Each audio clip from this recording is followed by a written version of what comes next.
안녕하세요. 책길 소작가 TV입니다. 오늘 제가 가져온 책은 살며 사랑하며 배우며입니다. 이 책은 제가 인터넷 서점에서 우연히 발견하고 1,000원에 산 책인데요. 너무 좋은 책이어서 참 감사했고 전에 짧게 한번 읽어드린 책이지만 다시 좀 더 충분히 소개해드리고 싶어서 영상을 제작했습니다. 이 책의 저자는 레오 버스카글리아입니다. 저자는 캘리포니아 대학교 교육학 교수였습니다. 교수 시절에 제자가 자살한 사건이 있었는데요. 그 사건이 계기가 되어 러브 클래스라는 사회교육 세미나를 열어 강의를 하기 시작했습니다. 레오 버스카글리아는 이 강의를 통해 젊은이들에게 삶의 지혜와 용기를 심어주고자 했습니다.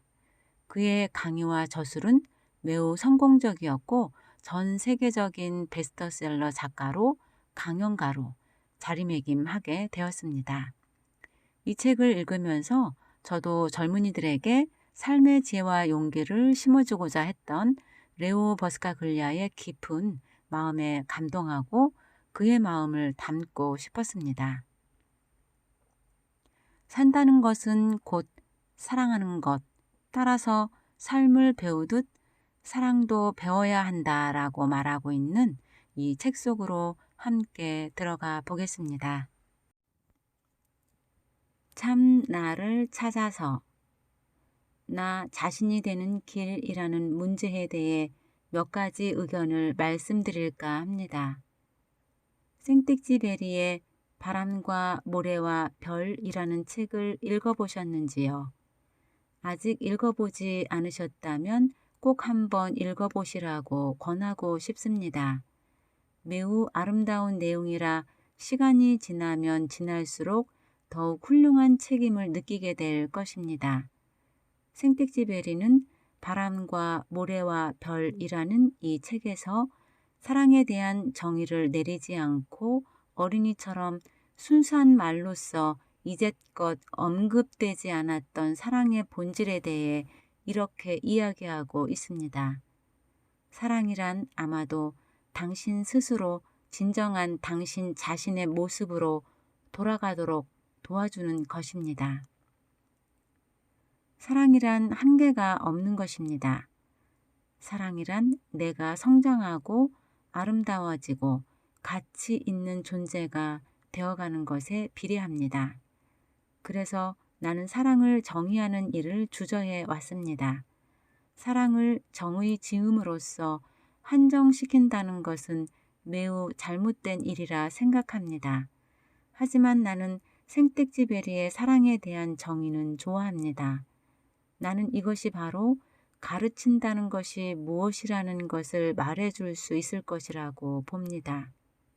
즉, 사랑이란 당신이 내가 원하는 이미지대로 변화되었으면 하고 원하는 것이 아니라 당신을 당신 자신으로, 당신의 본질로, 당신의 고유한 특성으로, 당신의 본연의 아름다움으로, 당신 스스로 되돌아가도록 인도하는 소망의 과정인 것입니다.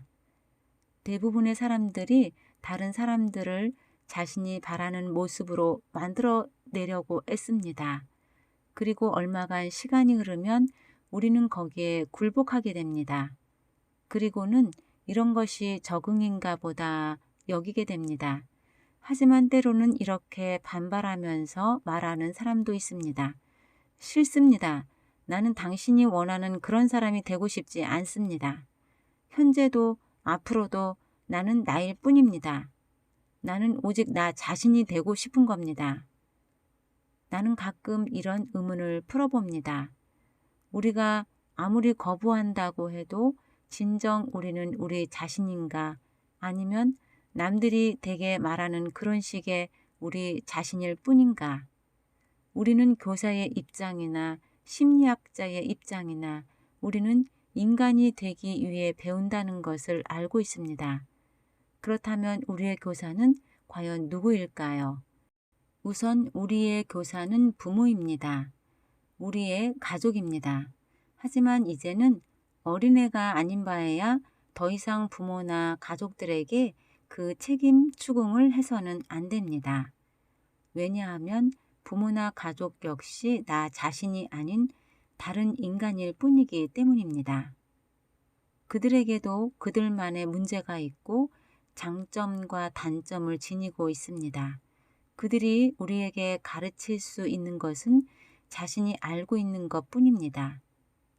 여러분은 여러분의 아버지인 남성이나 어머니인 여성에게 아버지, 어머니, 당신들에게 부족한 점이 있으시더라도 진실로 내가 사랑하고 있다는 걸 알고 계시겠지요? 라고 말할 수 있을 만큼 인격적으로 성숙하게 되어야 합니다. 나는 변화를 매우 중요하게 여깁니다. 우리는 교사로서 변화에 대한 신념을 가지고 변화가 가능하다는 것을 깨달아야 합니다. 이런 믿음이 없이는 다른 사람을 가르칠 수 없습니다. 왜냐하면 교육이란 끊임없는 변화의 과정이기 때문입니다. 누군가에게 무엇인가를 가르치는 그 순간순간마다 그리고 상대방에게 그 가르침이 전달되는 그 순간마다 그의 내면에는 새로운 것이 이루어지며 또한 새로운 인간의 형상이 이루어지게 됩니다. 나는 사람들이 왜 배움에 대해 애틋한 열망을 갖지 않고 배움이야말로 이 세상에서 가장 위대한 모험이라는 것을 깨닫지 못하는지 통 이해할 수가 없습니다. 배운다는 것은 무엇으로 되어가는 과정인데 말입니다. 우리는 새로운 것을 배울 때마다 새로운 사람이 됩니다. 배운다는 것이 정말로 멋진 이유는 바로 이런 데 있습니다. 그러므로 우리는 배우는 일을 게을리해서는 안 되는 것입니다. 모든 책들은 저마다 새로운 세계로 우리를 인도합니다. 음악도 마찬가지여서 우리는 하나의 음악을 들음으로써 새로운 음악의 세계로 안내됩니다. 베토벤의 소나타를 들으면서 여러분은 망화의 세계에 빠져듭니다. 또 한 권의 시집은 여러분을 감탄케 합니다. 이렇듯 우리에게는 읽어야 할 것, 보아야 할 것, 만지고 느껴야 할 것이 수없이 많습니다. 이런 모든 것들이 여러분을 전혀 다른 사람으로 만들어줍니다. 그러므로 우리는 이러한 물음을 제기할 수 있습니다. 당신은 과연 자기 자신입니까? 아니면 배우고 있는 것들이 당신입니까? 혹은 남들이 그러하다고 무수히 이야기해온 당신이 바로 당신 자신입니까? 생텍쥐베리의 당신을 당신 자신에게로 돌아오게끔 인도하는 것이라는 말은 실로 아름답습니다. 그러나 우리가 자기 자신으로 되돌아가기 위해서는 자기 자신이 과연 어떠한 사람이 되고 싶어 하는지 어느 정도는 알아야 합니다. 나는 여러분이 진실된 자기 자신을 찾아내는 일에 몰두하기 시작했을 때 그것이야말로 당신 일생 중에서 가장 멋진 여행이 되리라는 것을 약속할 수 있습니다. 여러분은 지금 자신이 너무 나쁜 상태에 처했다고 자학하지만 결코 그렇지 않습니다. 여러분은 악한도 아닙니다. 여러분은 상당히 좋은 사람들입니다. 이제껏 내가 이야기한 것들을 다시 한번 잘 생각해 보십시오. 그 이야기 중에서 새로운 사실들이 있었습니까? 새로운 이야기라고는 아무런 것도 없었습니다. 나는 단지 여러분들의 내면에 자리 잡고 있는 것을 제시해 보인 데 불과합니다. 하지만 사람들은 내가 그러한 점들을 제시할 때마다 깜짝 놀라면서 이렇게 말합니다. 그건 옳습니다. 내가 왜 이제껏 그런 것을 몰랐을까요? 다시 한번 잘 살펴보고 이제는 잘 간직해야겠습니다. 바로 그것입니다. 여러분은 자신이 이미 지니고 있는 것을 찾아내면 되는 것입니다. 그것은 이제 여러분이 여러분 자신이 되어도 좋다고 말하는 것입니다. 이러한 자각은 자기 자신이 되고 또 성장할 수 있게끔 합니다. 그러니 자, 이제 누군가가 당신 자신이 되어도 좋다라고 말해줄 때까지 기다린다는 것은 터무니없는 일이라는 걸 깨닫게 되지 않았는지요. 나는 앞서 사랑은 배우는 것이다 라는 말을 했습니다. 그것은 사실입니다. 사랑도 배우는 것이고 공포도 배우는 것이며 편견도 미움도 책임감도 배우는 것이며 결단도 존경심도 친절도 배우는 것이며 예의도 배우는 것입니다.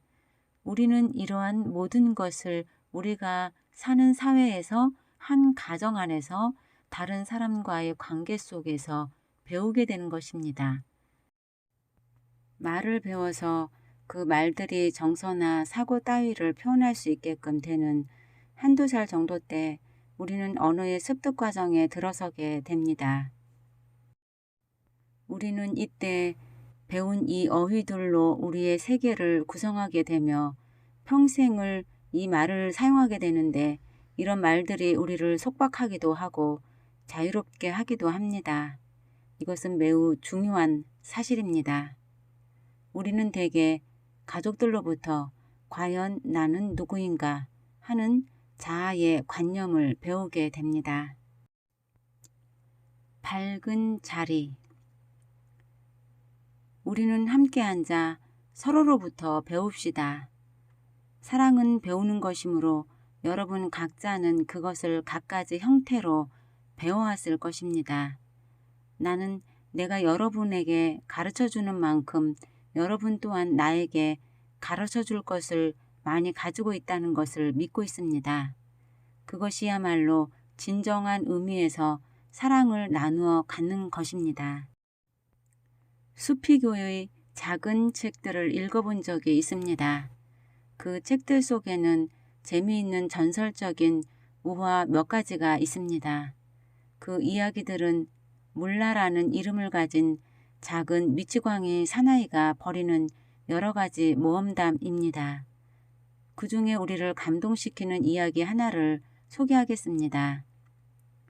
어느 날 물라가 길거리에서 엉금엉금 기어다니며 무엇을 열심히 찾고 있었습니다.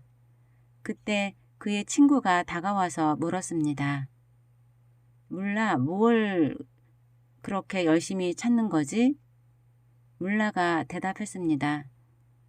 열쇠를 잃어버렸어. 저런, 참 난처하게 되었구나. 나도 같이 찾아주지.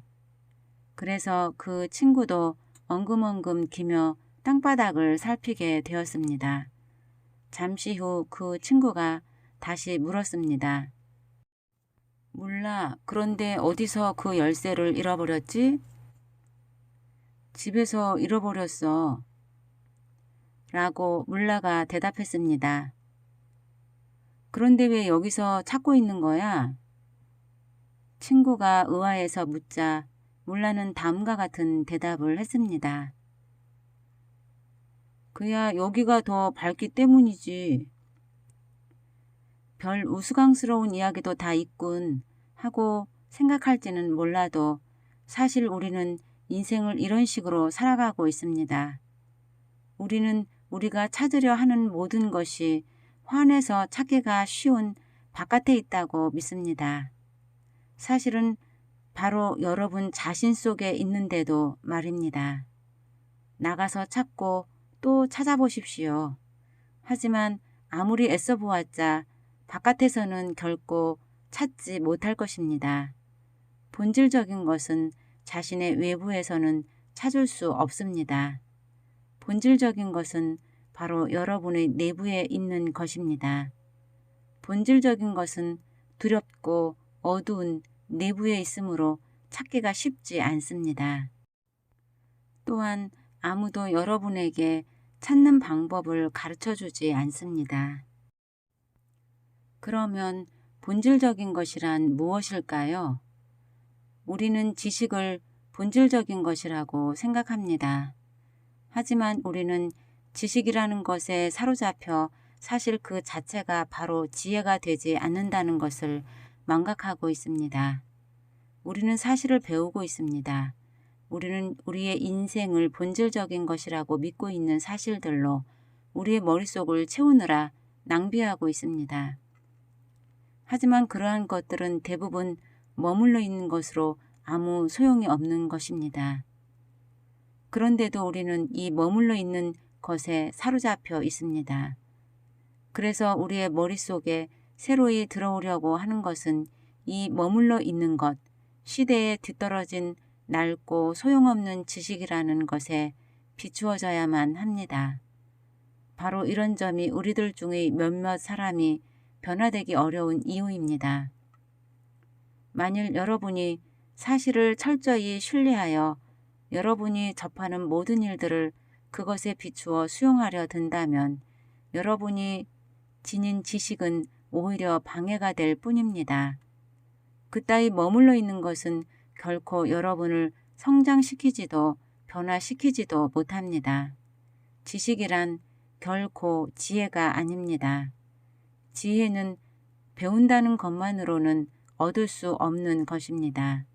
지혜는 지식과 사실을 응용하는 것입니다. 지혜는 자신이 아무것도 모른다는 사실을 깨닫게 해줍니다. 지혜는 이렇게 말합니다. 내 마음은 열려 있다. 내가 어느 수준에 처해 있든지 나는 이제 막 시작하려고 하고 있다. 내가 깨달아야 할 것들은 내가 알고 있는 것보다 100배나 더 많다. 바로 이런 자세가 지혜로워질 수 있는 첫 단계입니다. 확실히 지식은 우리의 본질이 아닙니다.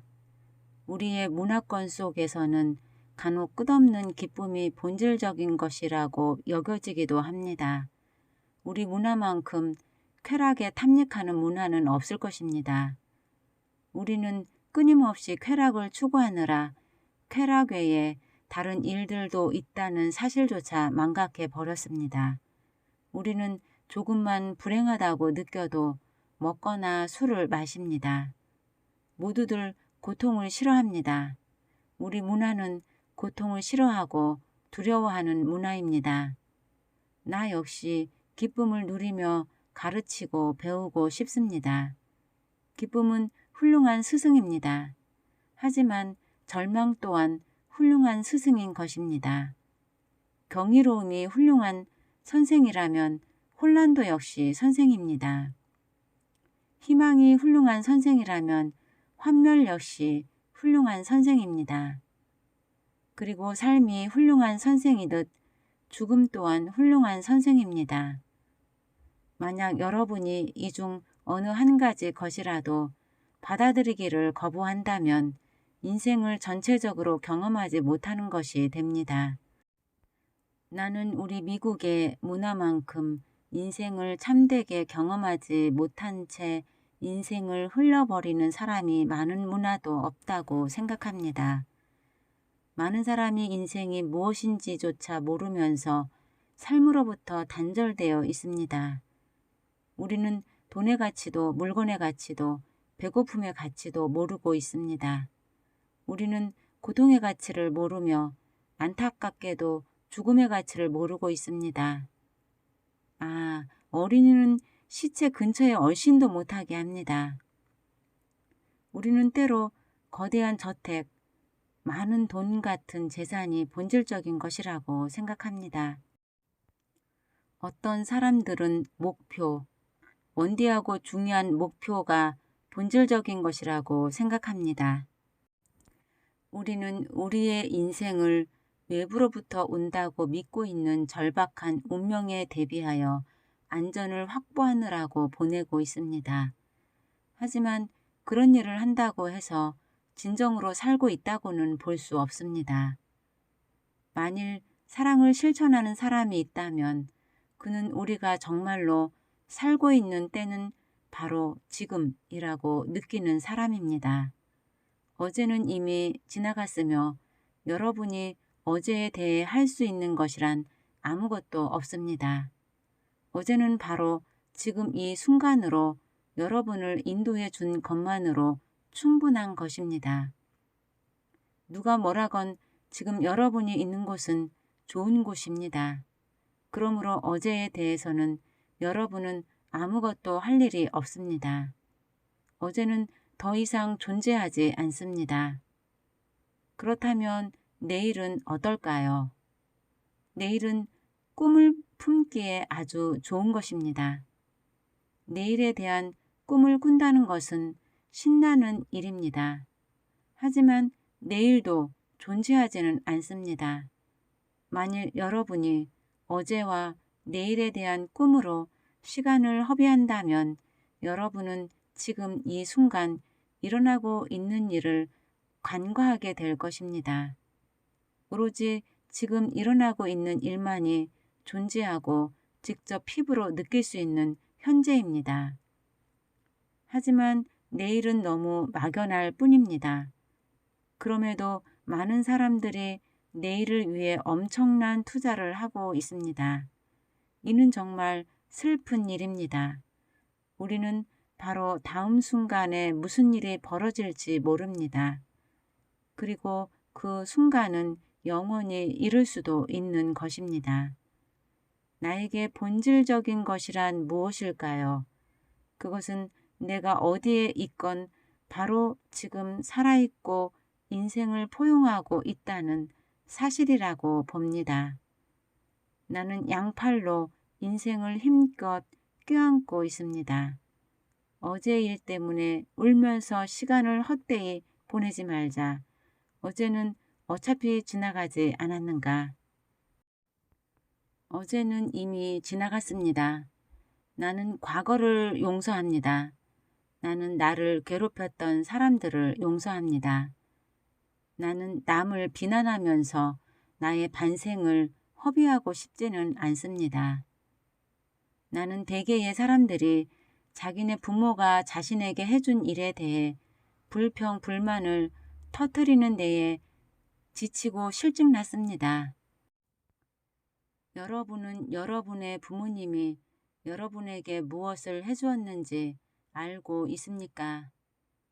부모님들은 그분들이 해줄 수 있는 최선의 것을 다해 주셨습니다. 그분들이 알고 있던 가장 좋은 것, 그분들이 알고 있던 유일한 것을 해주셨습니다. 미치지 않은 뒤에야 자기의 자식을 해치는 부모가 있겠습니까? 여러분은 남을 용서할 수 있습니까? 과거를 잊을 수 있습니까? 좋아, 훌륭해 라고 말할 수 있습니까? 또 여러분은 그들 역시 똑같은 인간이다 라고 말하면서 그들을 힘껏 포용할 수 있습니까? 만약 그렇게 할 수 있다면 여러분의 두 팔 안에 여러분 자신을 꼭 껴안으십시오. 자신이 특별하며 고유하고 놀라운 존재이며 이 세상에서 오직 하나밖에 없다는 사실을 다시금 발견하십시오. 여러분 자신을 포용하십시오. 감미로운 자신을 말입니다. 자신이 올바른 정신을 가지고 있다는 확신을 가지십시오. 물론 여러분은 간혹 어리석은 짓을 하거나 자신이 인간이라는 것을 망각할 때도 있겠지만 여러분이 지닌 가장 훌륭한 점은 여러분이 어떤 상태에 놓여 있더라도 성장할 수 있는 잠재력을 가지고 있다는 것입니다. 여러분은 이제 막 출발하고 있습니다. 여러분은 현재는 이 정도의 상태이지만 앞으로 발견하고 찾을 수 있는 것은 무한합니다. 오늘하고 시간을 허비하지 마십시오. 다른 사람을 용서하고 여러분 자신을 용서하십시오. 자신이 완전하지 못한 것도 용서하십시오. 그리고 자기 자신의 인생에 대해 깊은 책임을 느끼십시오. 니코스 카잔차키스는 이런 말을 했습니다. 당신에게는 붓이 있습니다. 물감도 있습니다. 그것으로 당신 스스로 낙원을 그리십시오. 그리고 그 속으로 들어가십시오. 얼마나 멋진 얘기입니까? 이 말 그대로 하십시오. 오렌지색과 푸른색, 자주색, 그리고 초록색, 노란색으로 여러분 자신의 낙원을 그려보십시오. 여러분은 그렇게 할 수 있습니다. 지금 바로 할 수 있습니다. 가장 중요한 것은 바로 여러분의 인생인 것입니다. 그는 그 작품을 아내인 마릴린 먼로가 자살한 직후에 썼습니다. 그는 그 작품에서 일찍이 내가 내 자신에게 했고 아마 여러분 중에 많은 분이 자신에게 해보았을 질문, 즉 내가 살아있는 동안 어떤 사람을 구하려고 했었다면 나는 과연 어떤 일을 할 수 있었을까 하는 질문을 하고 있습니다. 이 작품의 내용은 나는 다른 사람과 나 자신을 용서하는 것을 배워야 한다는 것입니다. 퍽이나 환상적인 이야기이지요. 여러분이 다시는 남을 해치지 않겠노라고 결심했다면 여러분이 과거에 누구를 해쳤건 그것은 중요하지 않습니다.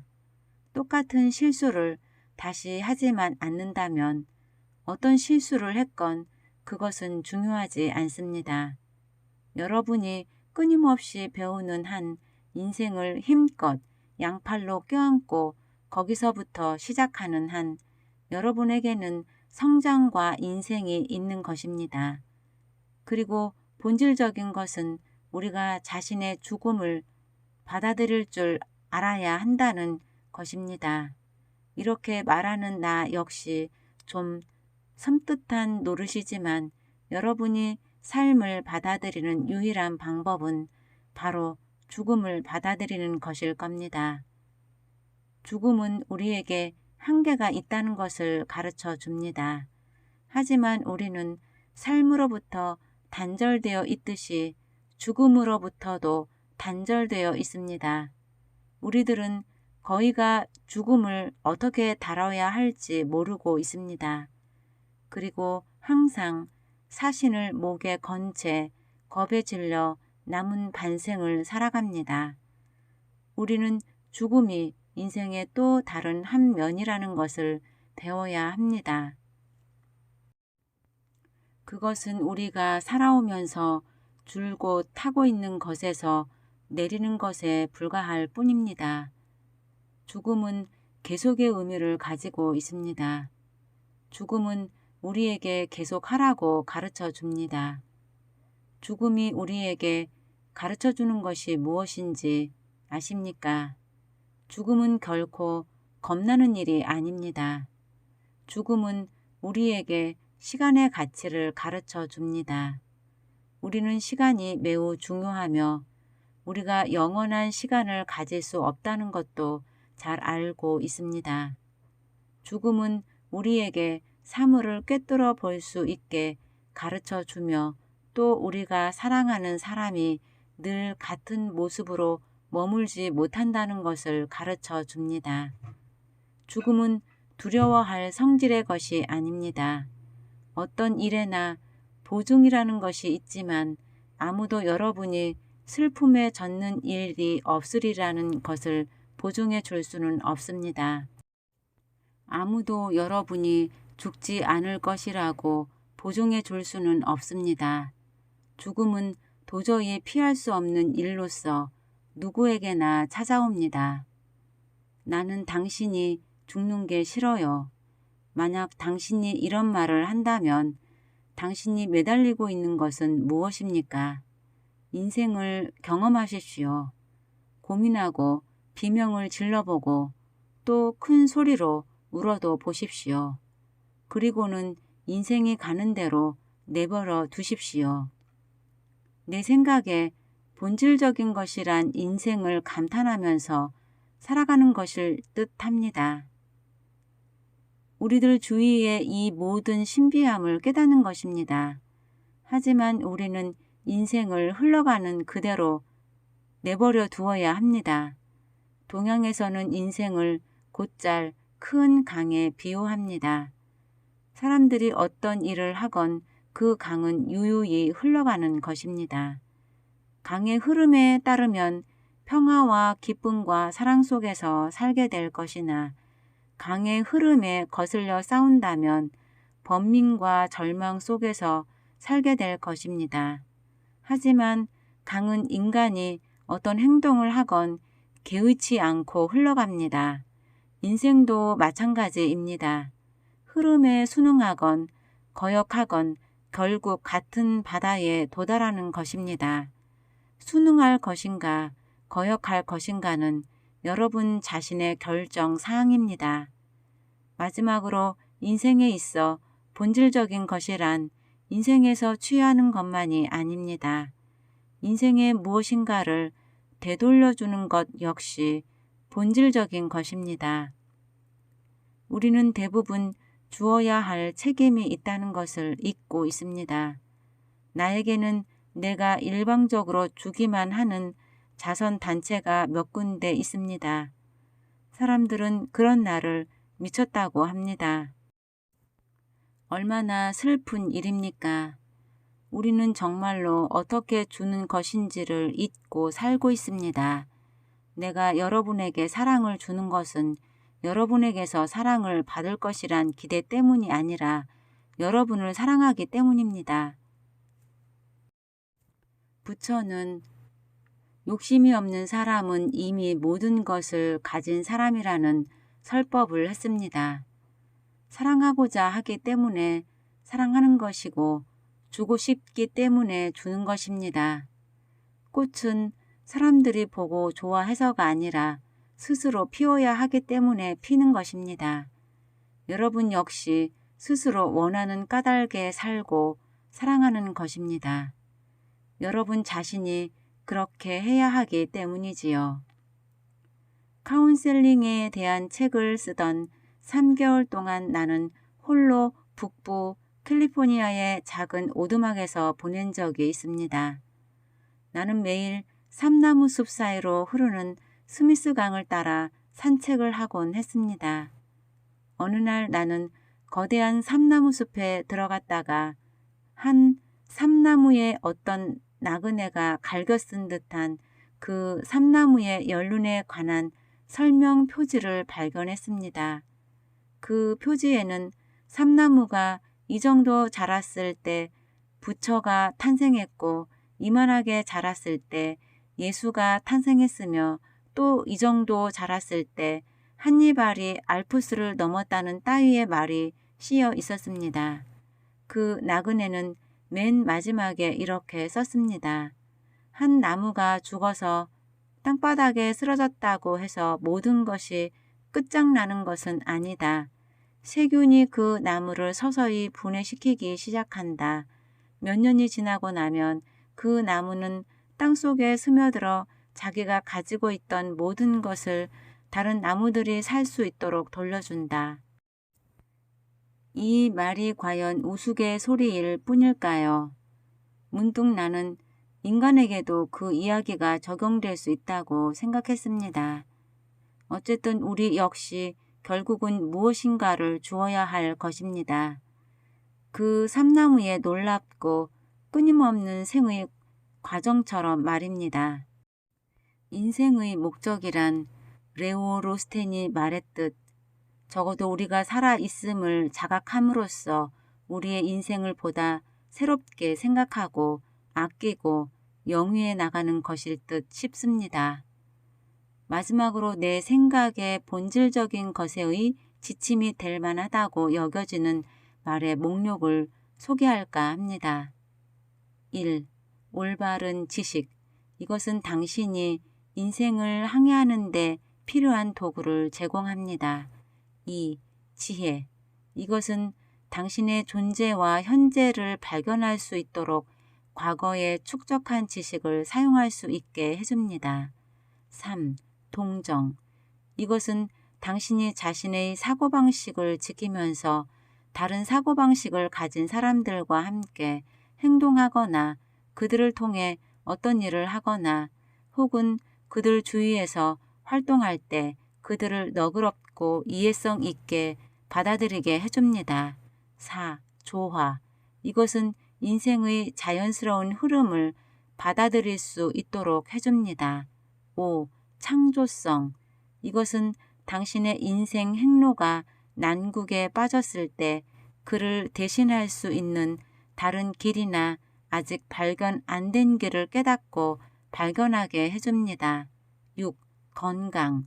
이것은 당신이 두려움에 맞서 싸울 수 있게 해주고 또 아무런 대가가 없더라도 불확실함에 개의치 않고 전진할 수 있게 해줍니다.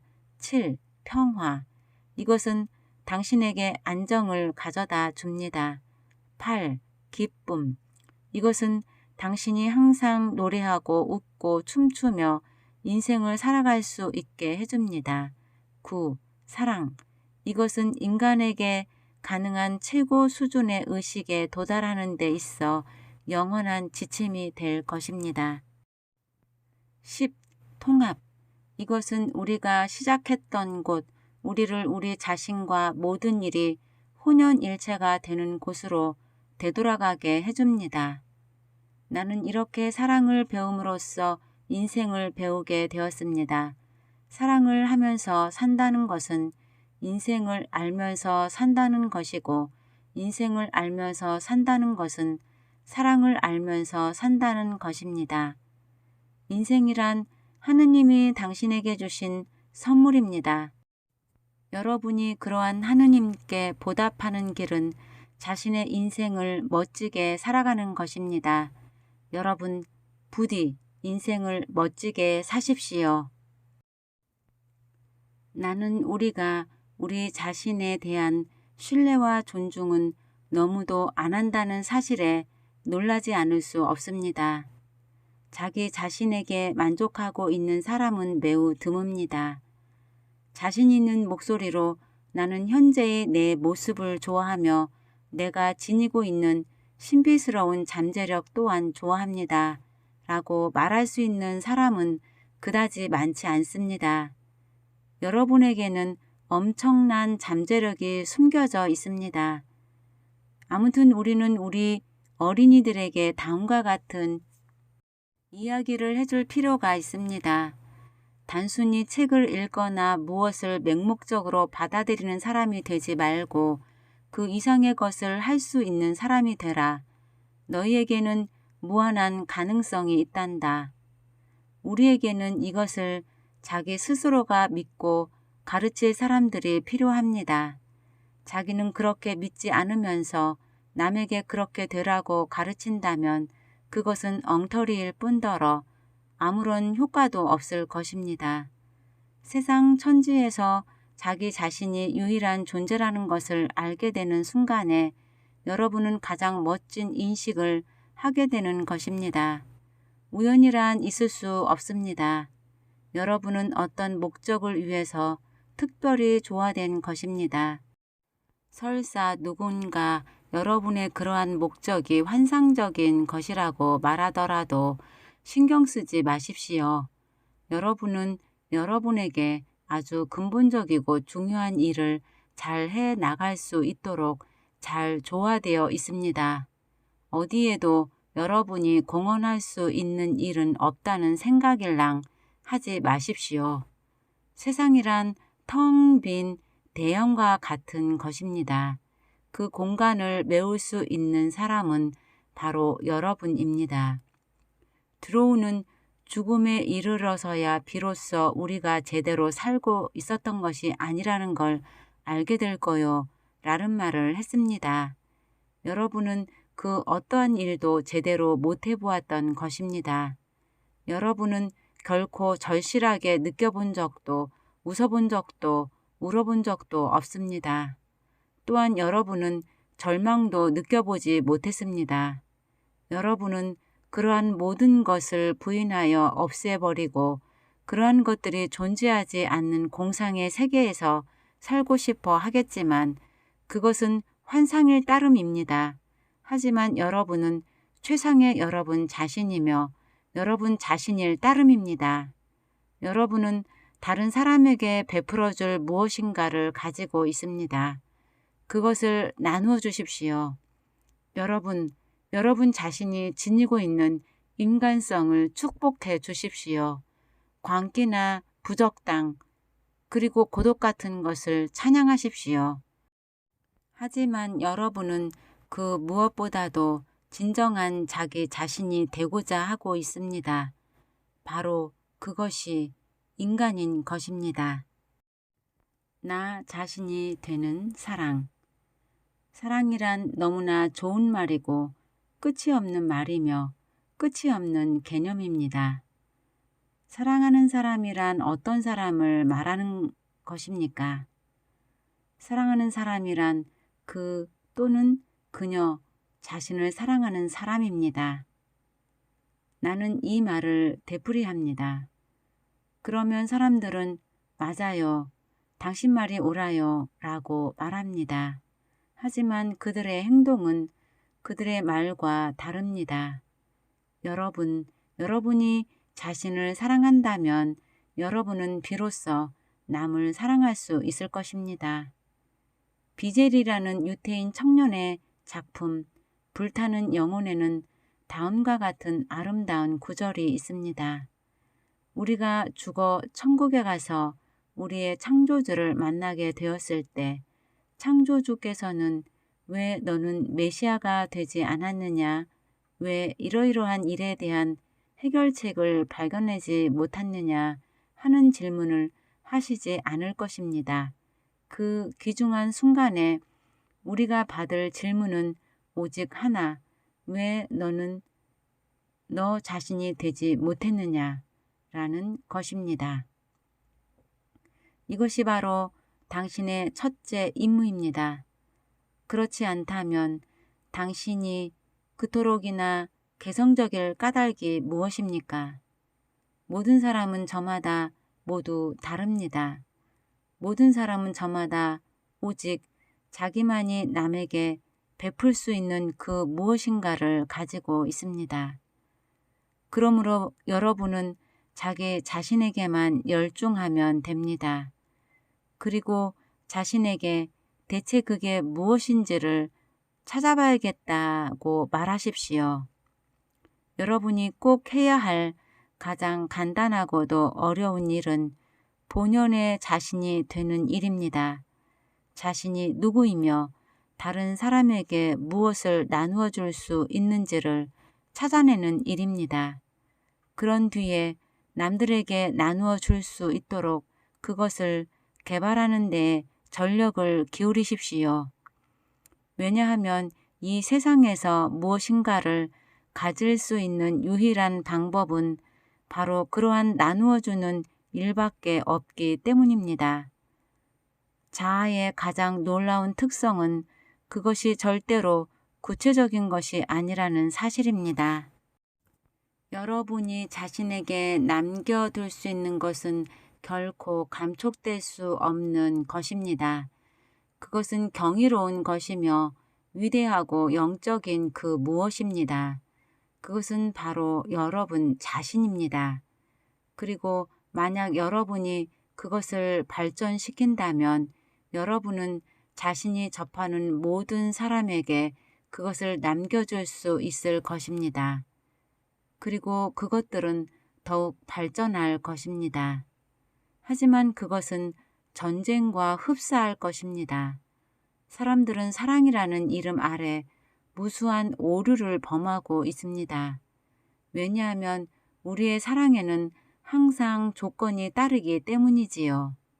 이 세상에는 나는 아무 조건 없이 당신을 사랑하겠어요 라고 말하는 사람이 최소한 한 사람은 있을 것이라고 생각하고 싶습니다. 로버트 프로스트가 가정은 언제나 당신을 맞아주는 곳이다 라고 말했듯 그러한 사랑이야말로 가족이 꼭 지녀야 할 사랑입니다. 가족들은 내가 그렇게 설득했건만 왜 또 이런 실수를 저지르느냐 라고 말하는 대신 부모들은 얼른 붕대를 가지고 뛰어와서 앉아라, 붕대를 감아주마, 다음엔 잘 하도록 해봐 라고 할 것입니다.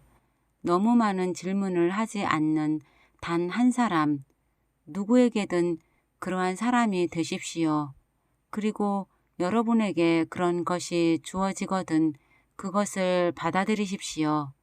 왜냐하면 그런 것은 주는 일만큼이나 받아들이는 일도 어렵기 때문입니다. 우리는 때때로 주는 것보다 받는 것이 훨씬 어렵다는 것을 느낄 것입니다. 그러므로 여러분이 앞으로 치러야 할 가장 어려운 일은 바로 자기 자신과의 투쟁입니다. 여러분은 여러분의 여생을 사는 동안 여러분이 그 자리에 있음으로 해서 다른 사람들이 훨씬 더 안락감을 느낄 수 있도록 투쟁해 나가야 할 것입니다. 하지만 여러분이 자신을 포기한다면 아무것도 남지 않을 것입니다. 그러나 우리가 우리의 힘을 합친다면 우리의 본질을 찾을 수 있습니다. 그때 이르러서야 비로소 여러분은 나는 자아를 찾고 있습니다. 나는 내 모든 것을 모두 당신에게 주었기 때문에 사랑하는 사람입니다. 나는 나에게 자유를 주었습니다. 라고 말할 수 있을 것입니다. 이 얼마나 자랑스러운 일입니까? 그것을 놓치지 마십시오. 즉 여러분 자신을 놓치지 말라는 말입니다. 그렇게 하다 보면 여러분은 필시 어딘가에서 자기 자신과 만나게 될 것입니다. 그러면 악수를 하면서 아니 요 몇 해 동안 대체 어디서 지냈나? 자 이제 우리 이렇게 다시 만났으니 우리의 방향으로 나가세 라고 말하십시오. 그렇게 되면 여러분은 자신에게 한계가 없다는 사실을 깨닫게 될 것입니다. 여러분은 무한한 잠재력을 가지고 있습니다. 우리는 이제껏 한 번도 인간이 지닌 잠재 능력의 한계를 발견한 적이 없습니다. 여러분은 예전에는 미처 몰랐던 방법으로 접촉할 수 있다는 것을 알게 될 것입니다. 예전에는 본 적이 없었던 것처럼 보십시오. 예전에는 들어보지 못했던 것처럼 듣고 느껴보지 못했던 것처럼 느끼고 예전에는 그래 본 적이 없었던 것처럼 행동하십시오. 그리고 나면 여러분은 아무 데에도 없다는 것을 깨닫게 될 것입니다. 여러분은 자신의 발전을 위한 것과 남에게 베풀어 줄 수 있는 것을 더 많이 얻게 됩니다. 얼마나 멋진 일입니까? 그래야만 여러분이 천국에 가게 되어 창조주로부터 그대는 그대 자신에게 충실했었는가? 그대는 그대 자신이 되었는가? 하는 질문을 받았을 때 이해하고 자신있게 대답할 수 있을 것입니다. 티벳의 달라이 라마가 왔을 때 운 좋게도 나는 그를 만나볼 수 있었습니다. 그리고 나는 여러분 모두가 그를 만나볼 수 있다면 좋겠다고 생각합니다. 그리고 믿음에 대해서 얘기해 보십시오. 그가 단상에 올라서서 대만원인 대회당을 둘러보았을 때 우리 모두는 마치 그의 온기에 녹아드는 듯 했습니다. 신라란 말을 할 자격과 권리는 오직 그 라마승밖에 없을 것 같습니다. 그는 다음과 같이 말했습니다. 우리의 임무 중 가장 큰 임무는 남을 돕는 일입니다. 그리고는 희미한 미소를 띠면서 이렇게 말을 잇는 것이었습니다. 그리고 만일 여러분이 남을 도울 수 없거든 부디 그들을 해치지나 말아주십시오. 만약 오늘 밤 우리들 각자가 서로 허심탄회하게 자신의 속마음을 털고 이야기해 본다면 자진해서 남을 돕겠다는 마음이 자신에게 배어있지 않다는 사실을 알게 될 것입니다. 나 역시 마찬가지입니다. 하지만 나는 적어도 고의로 남을 해치지는 않을 것이라는 맹세를 할 수 있습니다. 그나마 할 수 있으니 얼마나 다행입니까? 만약 여러분 입에서 나쁜 소리가 튀어나오거든 여러분 스스로 주먹으로 그 입을 틀어막으십시오. 그러다 보면 얼마 안 가서 보이지 않는 주먹으로 자기의 입을 틀어막는 것은 곧 여러분의 제2의 천성이 될 것입니다. 그쯤 되면 여러분은 더 이상 주먹으로 입을 틀어막을 필요가 없을 것입니다. 그것은 여러분이 긍정적임으로써 얻는 당연한 반응입니다. 왜냐하면 긍정적인 사고는 긍정적인 사고를 낳기 때문이지요. 좀 우스꽝스럽게 들리겠지만 모든 사람을 사랑하는 사람을 사랑합시다. 우리는 그들이 살짝 돌았다고 생각합니다. 하지만 우리가 그들을 좋아하는 것은 숨길 수 없는 사실입니다. 그러므로 양팔을 활짝 펴고 맞아들인다는 것은 훌륭한 일입니다. 왜냐하면 양팔을 활짝 펴고 받아들일 때 여러분은 참으로 긍정적인 거울을 갖게 되는 셈이기 때문입니다. 우리가 자신을 보고 성장할 수 있는 유일하고 진정한 방법은 바로 그것입니다. 우리가 둘, 셋, 그리고 넷이 되었을 때 여러분은 우리가 얼마나 더 많은 것을 얻게 되는지 아십니까? 내가 나의 인생에서 여러분을 받아들이게 되면 나는 2개의 팔이 아닌 4개의 팔과 2개의 머리, 4개의 다리, 그리고 2번의 기쁨을 맛볼 수 있는 가능성을 가지게 되는 것입니다. 물론 눈물을 2번 흘리게 될 가능성도 있지만 여러분이 울 때에는 내가 거기에 있고 내가 울 때에는 여러분이 거기에 있을 수 있습니다. 어느 누구도 혼자 울어서는 안 됩니다. 그리고 그 누구도 혼자 외롭게 죽어서는 안 됩니다. 만약 여러분이 죽음에 이르렀을 때 여러분의 손을 잡고 매달릴 사람이 없다면 여러분의 삶은 다시 한번 생각해 볼 필요가 있습니다. 아무도 외롭게 죽어서는 안 됩니다. 그리고 여러분이 만약 이런 사람들을 가지고 싶다면 여러분은 그들에게 손을 뻗어야 하고 위험을 무릅써야 합니다. 믿는 법을 다시 한번 배우십시오. 우리는 사람들을 맞아들이기 위하여 양팔을 활짝 벌리고 위험을 감수하면서 믿는 그 순간에 참 인간이 되는 것입니다. 나는 전에 이러한 이야기를 한 적이 있는데 그것은 너무나 훌륭한 이야기라서 그것에 대해서 이야기하는 일 자체가 나에게 크나큰 기쁨을 안겨줍니다. 하지만 사람들에게 그런 이야기를 하면 그들은 때때로 이런 질문을 합니다. 누군가를 위해 무슨 일을 하다니 그게 무슨 뜻이지요? 대체 무엇을 하지요? 라고 말입니다. 그러면 나는 거의 숨이 막힐 지경이 됩니다. 할 일이 무엇이냐고요? 할 일이 어디 있느냐고요? 주위를 한번 둘러보십시오.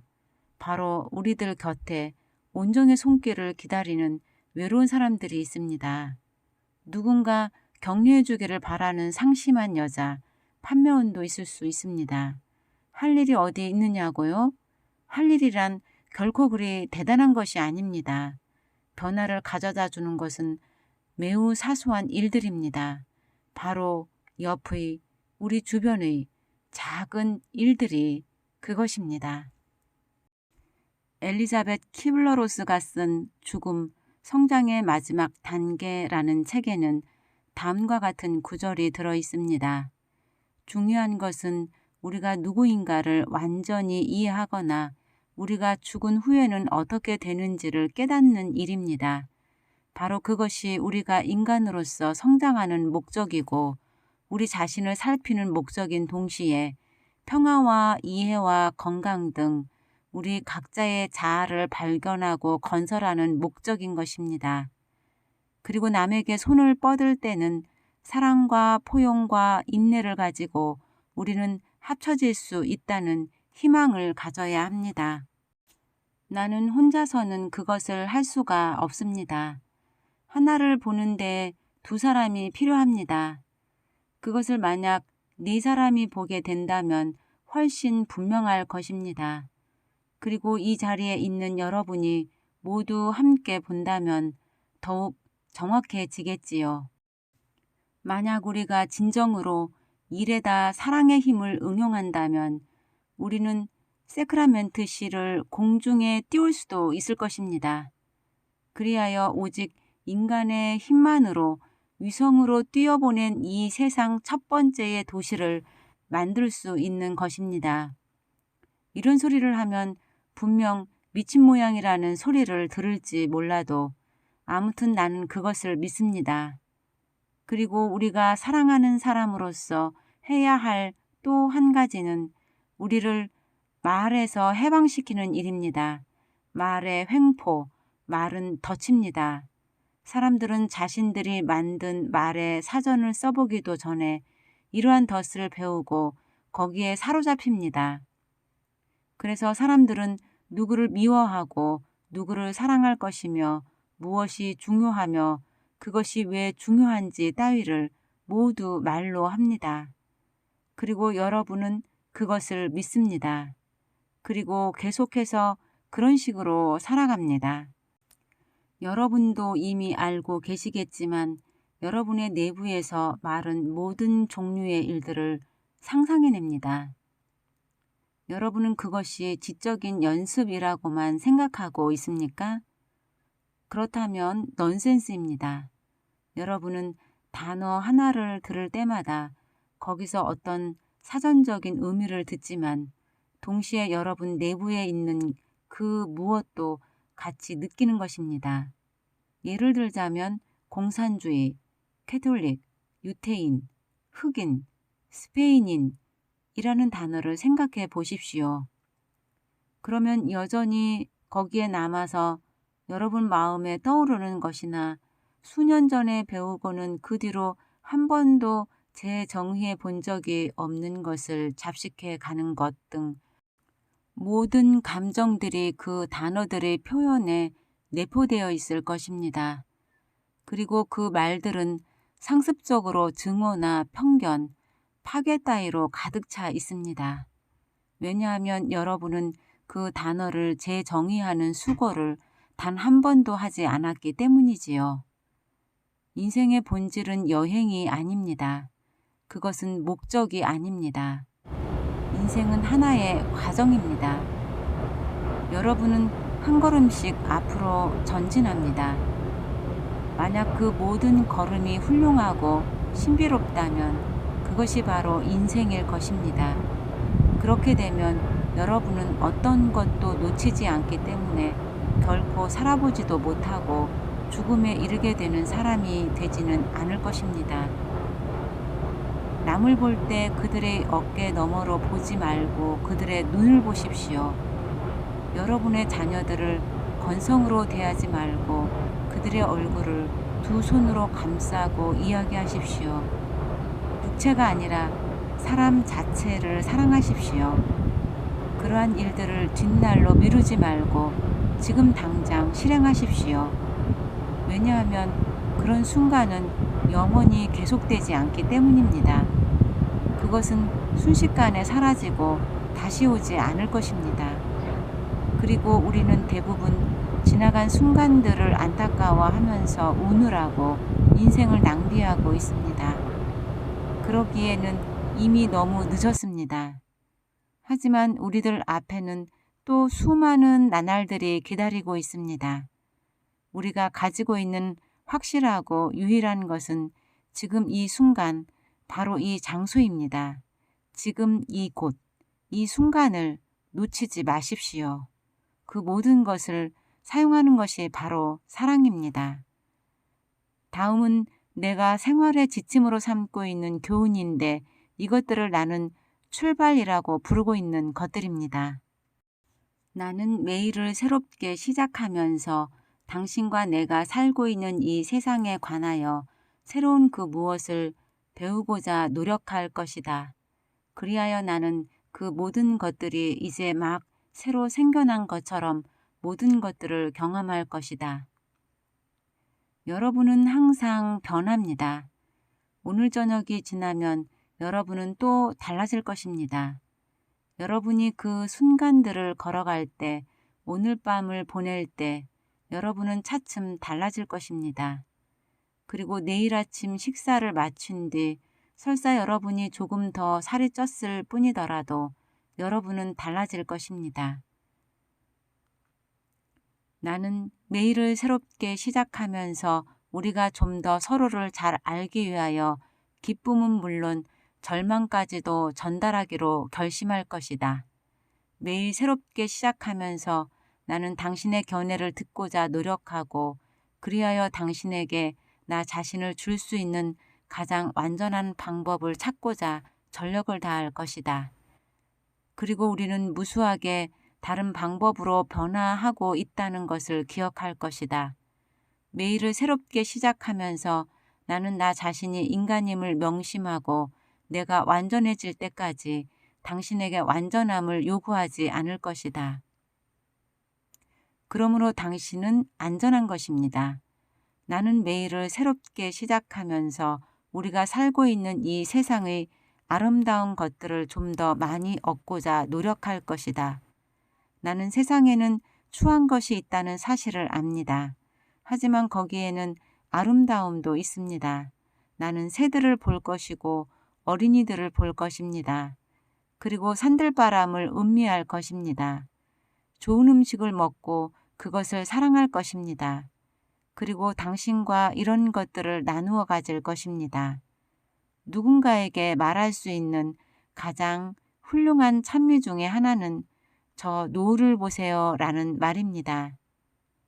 나는 매일을 새롭게 시작하면서 양팔을 활짝 벌려 당신을 맞고 당신을 정답게 쓰다듬도록 하겠습니다.